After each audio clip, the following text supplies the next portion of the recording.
Good morning.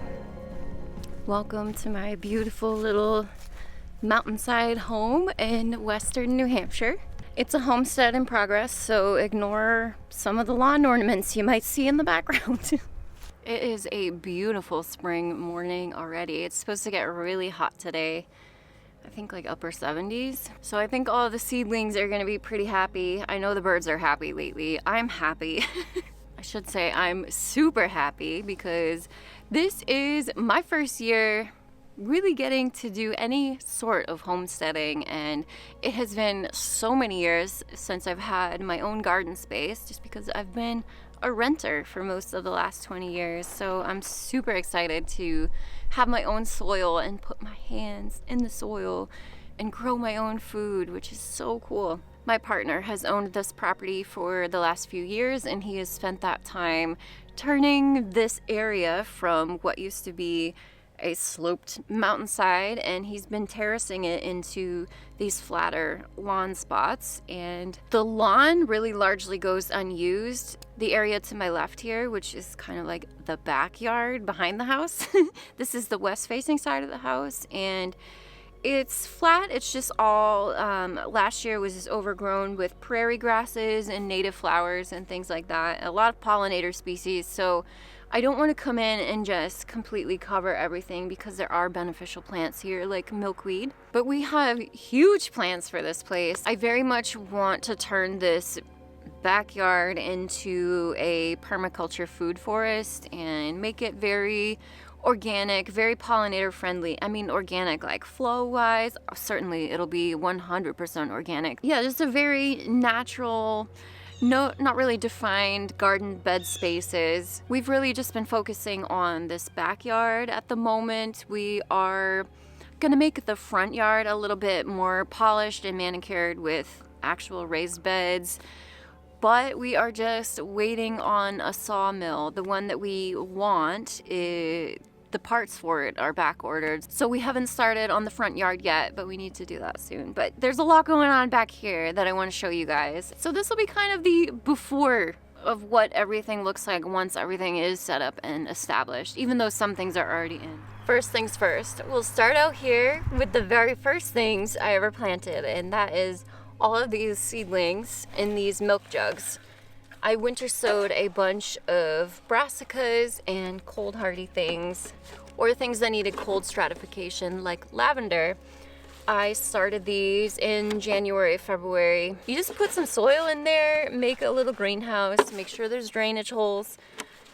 These had duct tape on them, but it was way too hot yesterday. They needed to be opened or they were all gonna cook. You just set them outside in a not sunny spot and just let nature do its thing, and they'll naturally pop up when it's time based on temperatures and daylight. So it's pretty cool. And without the cap on the tops, they get precipitation through the winter. These poor little seedlings have absolutely been frozen and snowed on and things like that. But, you know, they're cold hardy, so they can handle it, and they had their own little greenhouses to live in. I will likely do some winter sowing again next year. This was really fun. I saw the first signs of life in some of the broccolis, I think, or cabbages, one or the other, on April 9th. So that was the day. Some of them look like they got a little bit of powdery mildew, but since these were open yesterday, it actually looks like there's less. But yeah, that's broccolis and green cabbage, lacinato kale, more broccoli, Brussels sprouts, cauliflower,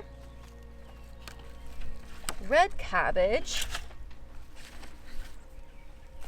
chamomile. Look at all that chamomile. And then in this one, I have not opened it yet just because they're still so teeny tiny, but this is echinacea. I can't remember if it's white or pink, but it doesn't matter. There's probably 9 little echinacea sprouts coming up. And then I haven't taken the lid off of this one yet either, just because they're super tiny, but this is lavender. Lavender needs that cold stratification, so it definitely likes to get its start outside. 5 or 6 so far. Plenty more seeds in there, so hopefully more will come up. And then these grow bags I threw out here couple weeks ago, I guess. I just did another one of lavender, and then one of butterfly weed, and one of a bee's friend mix. The bee's friend and the butterfly weed, they're really old seeds, so I don't have a lot of hope that anything will come up, but hopefully I will get some more lavender at the very least. I picked these up at the garden center yesterday. These are creeping phlox. These look really nice in rock garden beds, and they'll kind of like spill over the rocks. With all of our rock terraces, I kind of wanted a million of these, but 2. We'll start with 2, see how they go. Plus our rock terrace, the walls, I'll show you guys, but they're kind of a work in progress. So I don't want to plant anything I'm going to want forever if it's going to need to be dug up and potentially hurt later on, but I will definitely find permanent homes for at least these 2, and hopefully they'll spread and I can propagate them for next year. Oh my gosh. These terraces, this hillside needs some color. And now, since it's right here, we'll pop in the greenhouse. Welcome to my old swing set turned greenhouse. I just bought a piece of greenhouse plastic and threw it over the top of this old swing set, and I don't know if you can see them, but it still has the swing hooks. So this, underneath the swing set, is going to be my permanent tomato bed, and I'm gonna train like single line tomato supports up to the top of the swing set. But for now, it makes a great greenhouse. So here's all my seedlings. Not a ton, but quite a bit. Right in the front is my tomatoes. The tomatoes and peppers I'm still having to take in at night because of course they're sensitive, and it's definitely too chilly for them at night still. Doing 2 cherry tomato varieties. I've got Sweet 100 and Cherry Falls. 2 paste tomatoes. I've got Roma VFs and San Marzanos. And then for slicers, Ace 55 Bush, Cherokee Purple. There's also tomatillos in here. Definitely want some green salsa, so hopefully they'll pop up. I don't know. I started some tomatillos and they were insanely leggy for some reason, so I just snipped them and started again, but the second round of seeds haven't popped up yet. And then behind the tomatoes are the other thing that needs to come in and out, the peppers and the loofah. This is loofah, which I've got 2 pretty good ones started here. The other 2 seeds didn't come up, so I stuck 2 more seeds in, so hopefully a couple more loofahs will come up over time. But I'm definitely excited to hopefully make some kitchen and bath scrubbers. And then at the garden center yesterday, I picked up a sweet banana pepper. Peppers are the one thing that I thought, you know what, go ahead and buy some starts if you see something good, because I didn't want to get a whole ton of seeds when we only want like 1 or 2 pepper plants from a different variety of things. So I didn't start a whole lot of peppers from seeds. I do have some. These are hot peppers, jalapenos and serranos mixed in here. And these are just mixed bell peppers. Not very many, but we don't eat a ton of them, I guess. And then I'm gonna bring this one a little closer. It needs a watering, I know, but this is herbs and flowers. That's 2 rows of echinacea, a row of rosemary, and then some oregano. Not a lot of oregano popped up, but that's okay. These are sage, thyme, bergamot. No, that's more echinacea. 2 more rows, and then 2 rows of bergamot, which did not pop up very great, but I'll start some more. And same with lemon balm. There's a few, but not great. And then these Tulsi basils look pretty good. I do want to do more herbs though. And then just a flat of onions that look horrible. Horrible. I don't know how these are gonna do. I did not give them enough light right at the beginning, so they were quite leggy for a while, and that's why they're still leggy. I don't have a lot of hope for them. And then the last tray of things is just more broccolis, cabbages. This is kale blend. So this was 3 or 4 different varieties of kale. Yay, we love kale. That's more cauliflower. more broccolis. And this is apple mint. There are... Why was there more yesterday than there is today?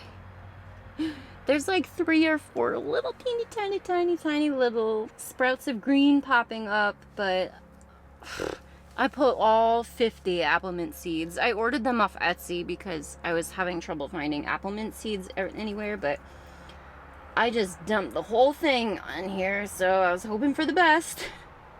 But it's mint, so even if one survives, we'll have plenty for life. But I want that for tea. And then basil is just, he came outside, it was growing inside.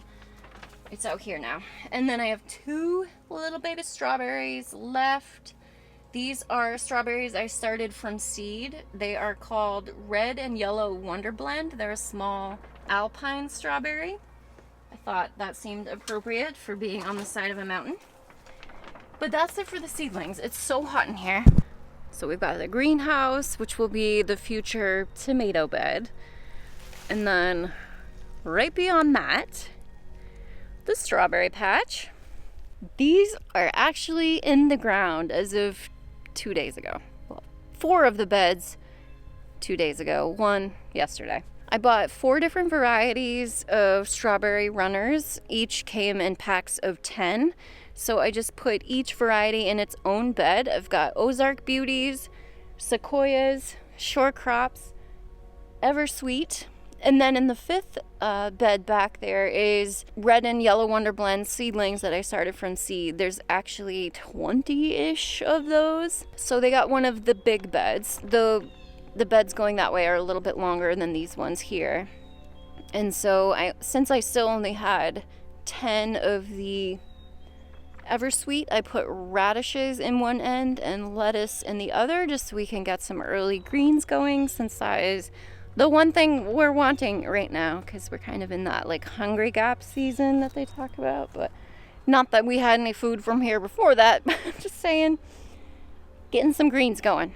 We're going for food forest vibes back here, and so I didn't want anything to have like a defined bed, but the strawberries are a massive exception because they are just like, they're a must for me.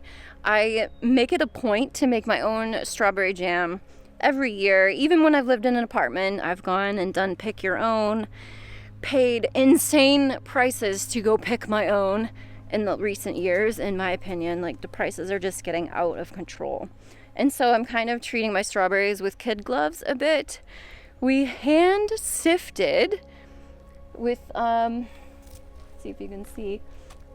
Yeah, the 2 grates back there are the 2 grates that we had over the fireplace when we did our maple sugaring.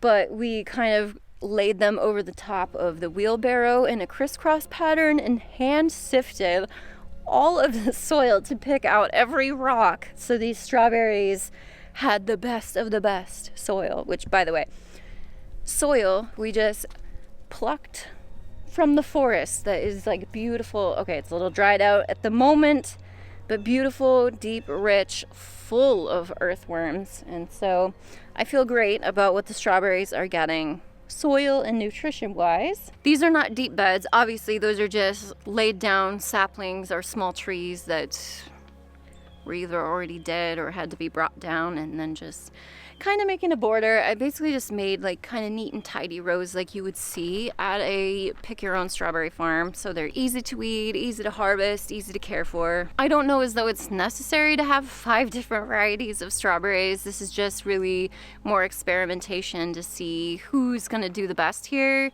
taste, production, who even likes this soil, this climate. So not all of these varieties might be here next year, or they might be. I don't really know what to expect. I've heard great things about Ozark Beauty. That seems to be a really popular backyard choice for taste and production, so I'm hopeful for them. But I gotta tell you, all of the runners, except the shore crop, they looked pretty much dead when I put them in, so I don't know. This is the bed of the red and yellow Wonder Blend, the seedlings that I started and planted out. They look fabulous. So last night was their first night out in the wild, and they look like they handled it like a champ. And then kind of at the end of the strawberry beds,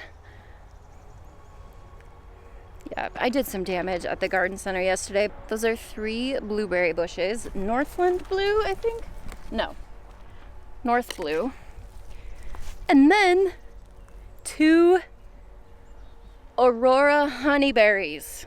Honeyberries. They had honeyberries at the garden center. I couldn't believe it. I'm so excited. Thrilled about those. I know how well they produce. My brother has a couple honeyberry bushes in his food forest that's in central Maine, and they are incredibly productive, incredibly delicious. The bumblebees love them. I could not come home with a couple. In fact, I'll probably want more. I just thought doing like a blueberry hedge at the end of the strawberries would be a nice way to just kind of end off the food forest area and provide, I don't know, an edge to the area, I guess. And the honeyberries, I'm not positive that they would sit where they are. I'm thinking they might go here a little bit more on the slope. We'll figure it out. But then coming over here, doesn't look like much. Looks like a pile of dirt, and that's kind of what it is. But actually, it's also the asparagus bed. There's a row of green asparagus and a row of purple. Yeah, I just bought a package of each of, no, 2 packages of each of those. So I have 6 little root balls of green asparagus and 6 of purple. So hopefully at least some of them survive, and this can be their forever home. And then if you look down the hill a little bit here, first of all, lilac. It's a pink teeny, and it's beautiful, like magenta pink blooms. I just thought that would be a nice border to the food forest area as well. Just kind of kitty corner to that purple one that's already there that needs a serious trimming. And then downslope from the lilac, which I'm not 100% it's going to live there, but I'm thinking. Y'all already know that's bramble right there. It was all over the side of this hill, but we have choked it back to that one spot. Bob said it has not produced berries for him, but hopefully maybe this will be the year. So some of the bramble has been allowed to live in hopes that we get some blackberries. That would be awesome. But then as we move this way from the asparagus beds, first of all, we have a forest of horsetail. Those are hilarious looking. I don't know if you can see those. They look like little mushrooms, but they're not. They're a totally native, totally safe ground cover, so those are gonna live. What I did plant, there's 4 raspberry bushes along this edge. They don't look like much at the moment. One of them has some foliage coming out that got burned because it was coming out in the box, and then it was like, oh my god, full sun, and it got a little crispy, but now it's pushing out new growth. Hopefully the other 3 will as well. I'm gonna trellis these. If you follow the More Than Farmers channel, they did a really nice raspberry trellis setup, and I'm probably gonna mimic it when I do make it. I don't exactly remember what it looks like off the top of my head, but they just have it trellised in a way that allows their raspberries to stay in a pretty small, well-defined space, but are also incredibly productive and easy to harvest, and that just sounds really nice to me. And they do heritage variety raspberries, which is what I got. We've got 4 of them. I may add on as the years go if there isn't enough raspberries, but for now 4 seemed like a great place to start. And then we'll just move back towards the house since we're going by. These Home Depot buckets were here. Bob tried to grow tomatoes in them last year with some success, but again, didn't have time for proper maintenance. So I just re-scooped the soil into them, and I threw in some grocery store potatoes that I accidentally sprouted in the basement. They've mostly all got some foliage sticking out at this point. They're all yellow potatoes. Beyond yellow, I don't know, the grocery store doesn't tell you that kind of thing. These were just experimental and fun. I was not looking at growing potatoes, but I thought The buckets are here, the soil was already here, the potatoes were already sprouted. Might as well throw them in some dirt and see what happens, because otherwise they're just gonna go to waste. So I'm hopeful. Oh, there's more green sticking up here. I'm hopeful for at least a handful of potatoes. But for right now, they're holding down my cardboard, which I don't even know why the cardboard is there, because I thought I was like gonna try and snuff out some plants, but it didn't work that way. So now we're just standing next to the house just so you can get a little bit more of a view of the space. Obviously it doesn't look like much at the moment, but it's just kind of this open square that I'm kind of trying to border off with fruit. So the raspberries are over there, the asparagus at the back there, and then I'm thinking the blueberry hedge on the outside of the strawberry beds. And then in all this area, I was thinking I was gonna do a series of small beds, but I think instead I'm just gonna plop down like mounds of soil and plant specific things. So I don't know if you can see that pole sticking up out of the ground between the strawberries and the asparagus, but that pole marks sewer lines that run straight from the house out the edge of the lawn. And so this center line can't really be planted in, or Bob doesn't want to put a lot of weight on that area, so I didn't want to put big beds. But I thought planting bigger things on that side, like squashes and zucchinis, and just letting them ramble across the yard. They're not a lot of weight, but they do take up a lot of room, and that will just give them plenty of room to ramble. A bunch of flowers and herbs. Probably gonna put a lot of the echinacea back here, St. John's wort, chamomile, and also I think things like bush beans I think I'm gonna put back here, probably more or less where those cardboard pieces are underneath those buckets over there. It's just gonna be random, really, in comparison to the front yard. So if we come back around the house to the front yard, or the east facing side, we get full morning sun. Don't look at our wonky table, we know. So this is the stove that we did our maple sugaring on. That's not going to permanently live there, but it's there for now. And of course, our lovely grilling and seating area. But there's a lot of open space here, so we're just gonna go to the other end, which, by the way, let me just show you, there is a constant stream of snow melt and spring runoff. Hello, pond in my future? Yes. But anyway.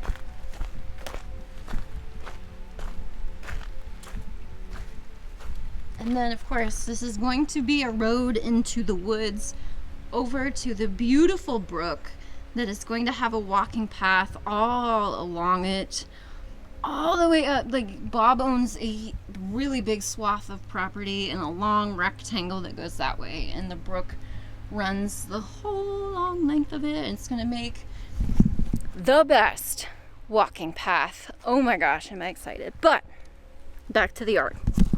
Getting really ahead of myself on the pond, but just know that's coming, and that is like, and plus, hello, a beautiful constant supply of fresh water. But I mean, in general, well, you can see how the terracing has happened here, but in general, there's so much water flow that's coming down the mountain through the entire land. Like, there's so much water. If you watched any of my videos during maple sugaring, you know this was just a mud pit. It was pretty bad. So I don't ever worry about things not getting enough water here. I think, if anything, we might even have the opposite problem, but hopefully not.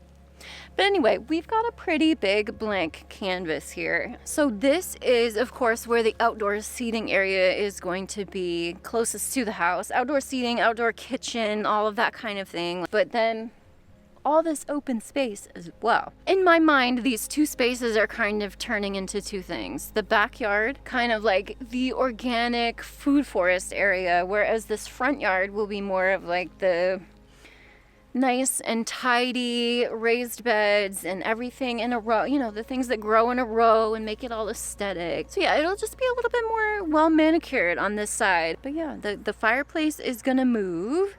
It's a fantastic fireplace setup for cooking. It's just probably not where we're permanently gonna want it. And also we need to get proper fire brick. We're not sure. We're not sure on anything yet on this front yard bit. But blank canvas. And because this was just like a mountain slope and needed to be terraced, there is a ditch that runs along the whole thing just to catch all of that water from the runoff. But you know, it looks a little crazy right now. Like I said, ignore the lawn ornaments for the moment. Those things are going to be moved. But over time, and I really need you to use your imagination glasses here, okay? Over time, this whole bank and more of those trees are going to come out. There's going to be one more terrace up there for storage of said things. But this whole bank is just going to be in your face all the time. So what I'm going to do over time is turn it into the most beautiful rock wall. And I know rock wall doesn't sound very pretty, but if you're like me and obsessed with ferns, which I am, I love the look of ferns. They are so cool.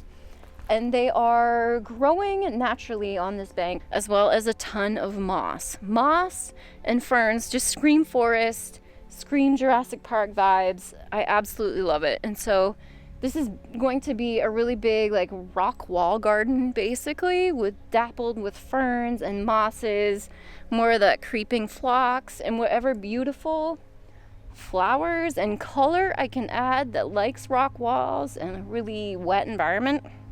Because there, like I said, is constant water leaking out of the side of this hill. Like I said, you really need your imagination goggles on here because it's a long way from that. But I just think it's going to be so beautiful once there's an established garden and seating area, and then your eyes is drawn to this beautiful wall of mosses and ferns and flowers, and then beyond that, just the beautiful sloping forest. Which, don't even get me started on the forest. That needs some love. We're gonna do a lot of like debris removal and a lot of this sapling removal, because if all of that growth was allowed to stay there, no one's gonna grow up to be mature. They're all gonna be competing for space. Basically just a lot of cleanup of dead things, making it look a little nicer, because we want to be able to look out the house, which the living room obviously looks over all of this, and just see beautiful wall and just a beautiful like walking forest, I guess is kind of the term, where you can just, it's mostly just older growth and you can see forever. So of course we want to incorporate a lot of good land stewardship here, which is just going to take a lot of time to do all this. And right now priority is the garden and food production. So I hope all of that made sense. Like manicured, pretty seating area, raised beds in the front, and beautiful organic food forest with lovely walking paths throughout it in the back. Basically just so many plans, so little time, you know? But today, my goal by the end of today is to have as much of this area mulched as possible. So instead of cardboard, I'm just gonna go up into the forest and gather up a bunch of matted leaves and use those for mulch, because free, organic, leaf litter actually makes a really great soil amendment, so why not? Free is my favorite price. So that's the state of things at the moment here at the end of April.